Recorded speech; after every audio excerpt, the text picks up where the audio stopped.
Drake Maye made his Patriots debut tonight as promised. He came in for the second series, and I think we all said, oh, good. Oh, we get to watch something tonight. We get to, analyze, pick apart, get your popcorn, sit down, strap yourself in. He came in for the second series of the game, and we thought, okay, almost 2 solid quarters of Drake Maye, and we get to see what we're looking at. And nope. Third series, Bailey Zappi, and that was that. So all we have is, I don't know how many total snaps he took, 6 or 7, 3 passes, mostly swing passes, and then he was out. First of all, what did you make of the delineation of snaps? Huge missed opportunity. And I had a former coach text me and said, what are they doing? This is a missed opportunity. This is the kind of thing that you want to be able to get a massive amount of tape on and spend the entire day, entire weekend working on corrections, all the things that you can do. Nothing beats a preseason game because nothing is scripted and it's full contact. So a huge missed opportunity, I think, on the part of the Patriots. Okay, I think I know the answer, but why'd they do it the way they did it? Why do you think they did? You know what? I'm not sure I know the answer. I've heard people speculate that it's somehow to raise the trade value of Bailey Zappi. First of all, what? He is the 4th quarterback. He is going to be released. No team is trading anything for a guy that they're going to bring in and have be their 3rd quarterback. They're trying to pump up his trade value? What are you going to get for Bailey Zappi? What are you going to get? So tell me something more than that, Tom. Try again. Well, that wasn't my idea. I know. I'm yelling at you. Again, he's been doing nothing but yelling at his fellow media this week. I'm so annoyed that I had to watch Bailey Zappi tonight. It's probably, more or less, the kid hasn't gotten any reps. We want to get him reps. I have no idea why. Why would you look at a preseason game as being a write-off? Because you have an opportunity.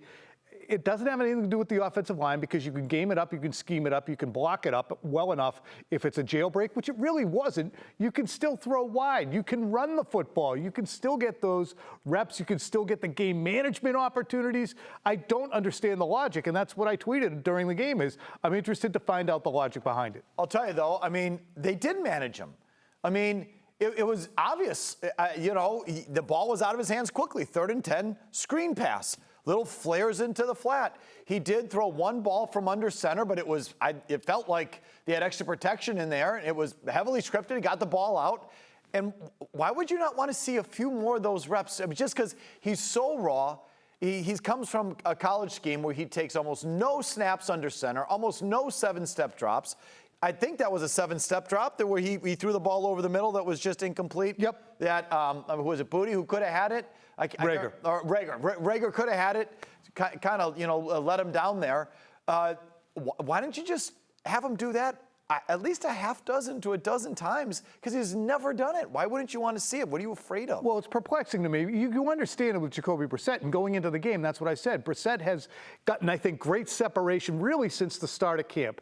They were closer at the start of camp than they are now. And that's to be expected because Jacoby Brissett understands where all the pratfalls are and the things to stay away from. He's composed. We saw his composure, I think, even in his brief time there, the number of reads that he went through, 1, 2, 3, on his downfield incompletion. But the gap has widened between Jacoby Brissett and his pseudo-competition Drake Maye. So this is an opportunity for Drake Maye to narrow that gap. And I'm not saying he's going to be contending for the opening day starter, but you have an opportunity to get a litany of opportunities. Say opportunity again, why don't you? A litany of plays out there to watch him execute, and you just didn't get it, especially Michael, too. The game management stuff. Yes. Way too many gaffes. Even just handing off. Yeah, he needs work calling the play in the huddle, getting the guys to the line, snapping the ball under center, and handing it off. He needs to even do that.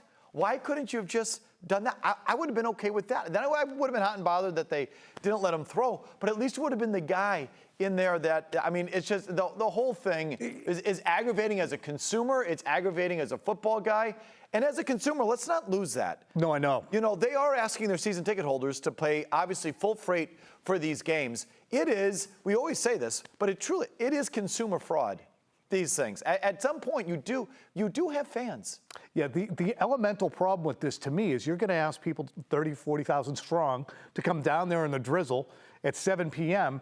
and watch one series. And I think that the Patriots have to understand better that they have to make good with their fans. They have to inspire some enthusiasm, which is something I wrote about today that we can get to in a second. But well, go ahead. The last time they were okay, go ahead. Let's do Bang it. You wrote this in the column. You said what you wanted to see tonight, and here was one item on the list. Air it out, brother. The Patriots have spent months getting Drake Maye up to NFL speed. It's coming along at about the rate expected. Fits and starts, definite improvement, still not there. All that said, I want to see Maye throw the ball as far as he possibly can on his second snap. At some point in the next 3 seasons, the Patriots have to morph their offense to play to Maye's strengths, and that's not hitting irons off the tee to the middle of the fairway. Okay, so about the longest throw we got was out of that 10-yard in cut that we were talking about. Yeah, and you need more than that. And to me, when you talk about fans, the last thing fans witnessed in this stadium in the final game of Bill Belichick, the Patriots generated 180 yards worth of offense. I think they had 13 first downs. You're asking a lot of fans when you have an opportunity to just dust the kid off, give him a little run, and I understand, oh, well, we don't want to get him hurt. It's raining out. He'll be fine. How do you think he looked? Is this the way that he looked in camp? Did he look a little bit, even like a hair better? He looked fine. He looked good. There have been occasions during camp when he looks extremely composed for long stretches, and then he'll just start to glitch a little bit. And that's happened, I think, as a result of some of the pressure he's been behind in the offensive line in front of him, creating some of this havoc. But, you know, this was, again, it was a great opportunity for him to exercise some of that stuff and start to get some confidence inside the stadium, inside what the Patriots will be hoping is his home stadium for the next 80 regular season games. So to me, he is a very much a work in progress, but we are seeing productive plays from him. Now we have to wait for the freaking joint practices. Okay, you say we, that's reporters. The rest of us don't get to see that. So that's another aggravation. They're putting all this stuff now into the joint practices, and the consumer doesn't get anything out of those joint practices. It's for the 12 scrubby sports writers up on the Hill. One thing, too, I want to just point out the contrast. As I mentioned, I talked to someone, texted me and said, it's kind of a missed opportunity. Here's what Mac Jones did in his rookie season. He had 56 attempts over the course of his 3 weeks. Preseason, you're saying? Preseason. Did I say rookie season? Yeah. This was preseason. So this is a guy who was clearly competing, and once the Patriots saw what they had, they were realizing, all right, this might be our opening day starter. They got him a ton of work. But again, 19, 19, and 14 in the 3 preseason games, that's really attacking the position and showing urgency, which we complained about a little bit, the urgency within the organization to improve fast. Such a great point. They were trying to get him ready, or there was a competition, and they threw him out there. He played actual stints in those games, and it was part of his proving ground there. But they're afraid to do that with Drake Maye. And I don't know why. And hopefully we'll get more clarity on that, because once the preseason stops, he goes into mothballs, most likely.